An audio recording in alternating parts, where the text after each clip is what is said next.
Lulu was just 15 years old when her cover of the song Shout became a huge hit. In the 6 decades since then, she's won Eurovision, she's sung a Bond theme tune and performed at Glastonbury. Now she's documented it all in a memoir. Well, we're already in on conversation already. with Lulu. Already on air. I just knew we were going to have a good chat, as we always do with you, Lulu. Welcome. Thank you. It's so nice to see you. You met some politicians over the years. You must have done. I have done. A lot of prime ministers, yeah. Have you now? Who would, if there was a standout person, leaving kind of political allegiances aside in terms of aura or charisma or whatever, who would you go with? As soon as anyone mentions politics, and, do you like who... It's Barack Obama. I'm sorry. There has never been a prime minister here that has that kind of charisma. And you met Barack. I've never met him. Oh, you haven't met him, so that's... And my dream is to sing To Sir with Love to him. But we've just put it out there now, haven't we? We've just that's now out there in public. That's what you want to do. It's out there, but he's not the president anymore. No, he's not. At that point, I was thinking, Well, he keeps the title though. They all keep the title, and he's great, isn't he? He's great. I mean, you see the bits with him and Trump. Have you seen them on Instagram? How he says, "Can you imagine if I'd have done that?" And it's so funny because Trump is surprising in so many ways. In a way, the reason I asked you that is because you have had an extraordinary life. You have met some amazing people over your life. And that's why the book I've finally written. Yeah. There's been a couple of books written about me, but this book that I've written that comes out on the 25th of September, and I tour with it starting on the 29th. It's going to be an interactive tour where I talk about the book, questions and answers, but I also do music, of course. So in terms of people, give us a moment in time of your life when, Lulu, I don't know what stage you're about to be going, this is me, I'm here with these people in this place. What would that be if there was a moment, one of those moments? Oh, my God. Pick one. God, there were so many. Go on. Well, let's go to the thing that really is important in my life, in music. When I first met the Beatles and I'm standing there and I'm thinking, Paul McCartney, he just tapped me on the head. He just said, "Hi, Lou." Oh, my God, that's John Lennon. Oh, my God, when I was 15. That's 15. Pretty... And it's all in the book. Like, the book is full of things that I've never talked about before. I am pretty a private person. I can be chatty. I can engage. But there are certain things that I've kept to myself that because...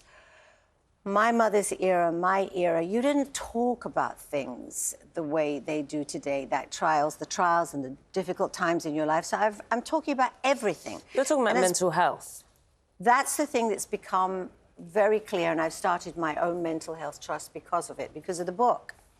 I realized myself, I've had so many challenges that I've never discussed, that I've dealt with, that I've learned about, and my family and people close to me. I mean, who doesn't?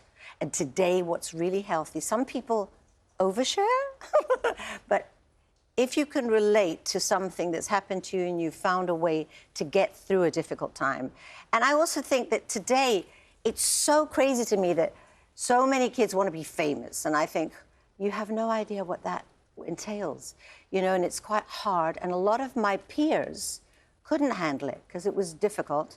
And they became addicts, drugs were involved, or they just backed off because they couldn't deal with it. So one of my favourite guitarists, Peter Green, I got angry that he stopped playing, but he couldn't deal with the whole success. What was different about you that meant you could handle it?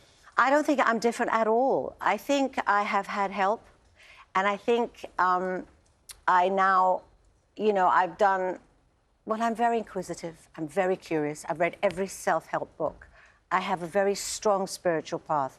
I have a guru. I've had a spiritual master for 40-odd years. So I've done a lot of things to help myself. And because I've lasted this, who knew I would be here? I mean, 76? Well, I thought I might be gone. What? Well, take us back to that moment. What are we seeing there? That's a sweet little girl. Oh, I feel... Look at her. Trying so hard to be coy and cute. Do you know, it's interesting. We had Louise on the sofa earlier in the last hour, and her career is 30-odd years, so less than 62, I think I am now, yeah. But we asked her the question, how different is she in terms of what she knew then when she was going out, she was 19, kind of touring, and it was all, like, wide-eyed, and she had loads of energy.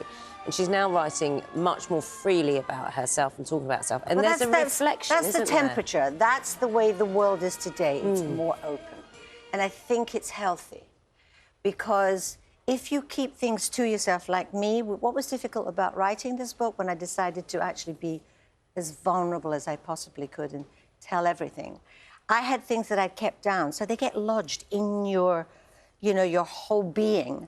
And to unlodge them can be painful, it can be hard, but ultimately it's healthy, because they say that if you're only as sick as your secrets, that's a phrase that goes around, or if you keep things hidden, they will pop out, like, you know, at the wrong moment. You know, if you don't express that you're feeling angry, it will come out at a very inappropriate moment. Are you like now? Like right now, right. So don't start. My impression is about you, Lulu. Correct me if I'm wrong. You don't take yourself too seriously either. Does that help? I don't. See, you don't really know me. That's what somebody said to me. People think they know you, they don't know you. I'm just going to answer your question in a second. So that's why the book is called If Only You Knew. OK. Because there's a lot of things you don't know. So my little theory... I take myself damn seriously, darling, honestly. Well, sometimes you do. You got to watch it, because it's not funny anymore, and it's not nice to be around. But when you're in this business, you kind of analyse yourself. I do. I analyse everything. And I want to always grow. So that's... But hopefully I'm not... That's taking your job. That's taking your job seriously, not necessarily taking yourself, you know, to be a huge ego and the most important person in the room. Do you know what I mean? That's what it's about. There's a difference. I want to grow. I always want to grow, and I'm curious. And I'm 76, and you know, who knew I'd be around this long? But I've had, honestly, so much experience that I can talk on, you know, about a lot of things, especially about human beings. Yeah, and so the charity is Lulu's Mental Health Trust's charity, and a lot of people get loads out of that. I'm sure they will. I'm so sorry. The memoir. Are we finished? Yeah. Do I have to go home now? Well, stay there, because we love you being here. But let me do this bit. Get on with it. Go on. Thank you. Lulu's memoir, If Only You Knew, will be released in September, and the tour will run until October, and she did promise there will be music at it too. I dare say it won't be dull. It will No, not be we're gonna dull. have fun, It won't be dull. Thanks, Lulu. Thank you. Thanks for having me. Headlines coming up. Coming right up.